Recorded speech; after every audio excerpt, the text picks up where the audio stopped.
लोग क्या सोचेंगे, ये हम सोचने लगे तो फिर लोग क्या सोचेंगे, है कि नहीं। लोग सोचेंगे, इसके चक्कर में हम वो क्यों सोचें। इसलिए कभी भी किसी और के बारे में सोचिए नहीं, जो सोचना है सोचें। हम अपना काम करेंगे, उस पर फोकस रहेंगे, है ना बच्चों। जय माता दी बच्चों। आज हम लोग सिंपल सा कंसेप्ट सीखेंगे जो कि मैथ का है।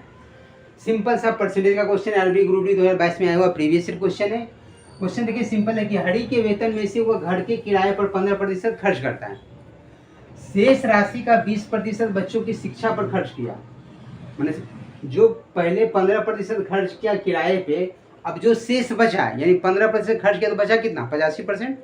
उस 85% का बोल रहा है कि शेष राशि का 20% बच्चों की शिक्षा पर खर्च किया। फिर जो खर्च किया, जो शेष का 20% खर्च किया तब बचा कितना, तो शेष का 80% बचा। उस शेष का बोल रहा है कि शेष राशि का वह 10% अपनी चिकित्सा पर खर्च करता है। शेष राशि का 10% फिर खर्च किया, तो फिर उस शेष राशि का बचा कितना, 90%। अंत में उसके पास 42,840 रुपया बच जाते हैं। तो उसका कुल वेतन ज्ञात कीजिए। तो शेष का शेष, शेष का शेष, शेष का शेष, इस तरीके से निकालना होगा। देखिए पहले परसेंटेज से बना लेते हैं कि पहले बोला कि हरि के वेतन में से वह घर के किराए पर 15% खर्च किया। डायरेक्ट सोचना है इस तरीके से, उसका अपने आप में किराया 100%, अपने आप का वेतन जो है 100%, उस वेतन 100% में वह 15% खर्च किया किराए पे, तो बचा कितना, तो 100 में 15 घट गया यानी बच गया 85%। यहाँ लिख दिया हम 85% बचा। इस शेष राशि का मतलब गुना कर लिए। शेष राशि का 20% बच्चों की शिक्षा पर खर्च किया, तो 20% बच्चों की शिक्षा पे खर्च कर दिया, तो उस शेष राशि का बचा कितना। शेष राशि अपने आप में 100%, जो शेष राशि है यानी जो 85% शेष राशि बचा वो अपने आप में 100%। उस शेष राशि का 20% बोल रहा है कि बच्चों की शिक्षा पर खर्च किया, तो फिर बचा कितना, 80%। तो शेष राशि का 80% बचा, डायरेक्ट लिख रहे हैं 80%। अब ये अपने आप में पूरा हो गया 100%। शेष राशि जो है वो अपने आप में 100%, क्योंकि उस शेष राशि का फिर बोल रहा है कि शेष राशि का 10% अपनी चिकित्सा पर खर्च किया था। तो शेष राशि अपने आप में 100% हो गया। इस शेष राशि का 10% अपनी चिकित्सा पे खर्च किया, तो बचा कितना, तो 100 में 10 घट गया तो बचा 90%। तो इस शेष राशि का 90% बच गया, यानी अब उसके पास टोटल बचा कितना, 85% गुने 80% गुने 90%। शेष का शेष, शेष का शेष, शेष का शेष निकाले। लेकिन अब उसके पास बोला है अंत में उसके पास 42,840 रुपया बचा, तो ये बराबर होगा किसकी, 42,840 रुपया। अब यहाँ से देखिए इसको हम लोग फ्रैक्शन में बना लेते हैं। 85% को लिख सकते हैं, फिर सिंपल से तरीका से 85/100 लिख लेते हैं। 80% 80/100 लिख लेते हैं। 90% 90/100 लिख लेते हैं। कोई दिक्कत, ये बराबर है किसके, 42,840 रुपया। देखिए अब जो कटे उसको काट लेते हैं, सिंपल सा तरीका। अगर हम काटे 20 चौका 80, 20/25 100, जो कटे काट लेते हैं। 1 0 से 1 0 कैंसिल, 5 से काटेंगे 17/5 85, 5 से 20/25 100। अब कहीं कुछ नहीं कटेगा। अब देखिए 9 से पहले इधर देखते हैं, 4 2 6, 814 4 18, 9 से कटेगा, 9 से काट लिया। 9 से 9 चौक 36, 6 पर 8 9 7 63, 5 पर 4 9 6 54 0, 4 760।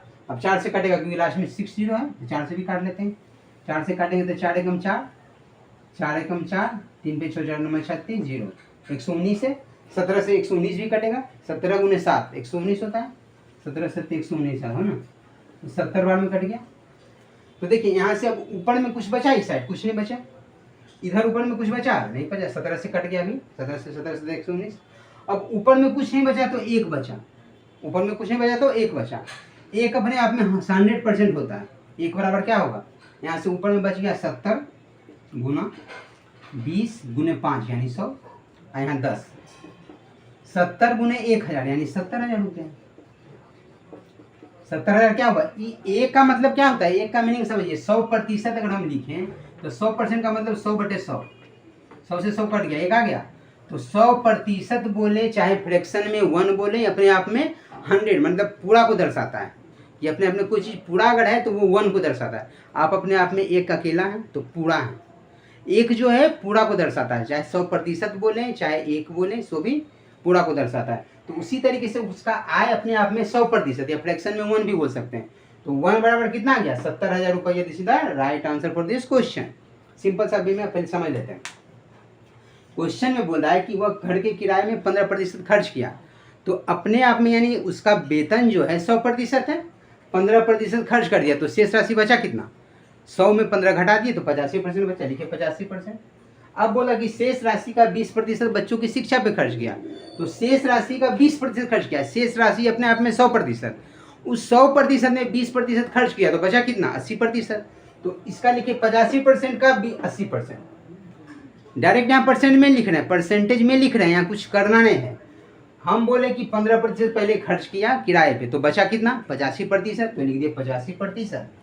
अब शेष राशि का 20% बच्चों की शिक्षा पे तो बचा कितना, 80%, तो लिखे 80%। फिर शेष राशि का 10% चिकित्सा पे खर्च किया तो शेष राशि का बचा कितना, 90%, तो 90% लिख दिए। ये अपने आप में टोटल हो गया, तो बराबर हो गया शेष राशि का किसके, उसके पास अब शेष राशि बचता है 42,840 रुपया। तो इतने 85% गुने 80% गुने 90% ये बराबर होगा किसके, 42,840 रुपया के। यहाँ से परसेंटेज को फ्रैक्शन में चेंज कर लिए, जो कटा उसको काट दिए, 1 का मान आ गया कितना, 70,000 रुपया। ये this right answer for this question. तो इस तरीके से इजी में आप समझ गए। हम लोग मिलते हैं नेक्स्ट वीडियो में नेक्स्ट के साथ, तब तक के लिए थैंक यू सो मच।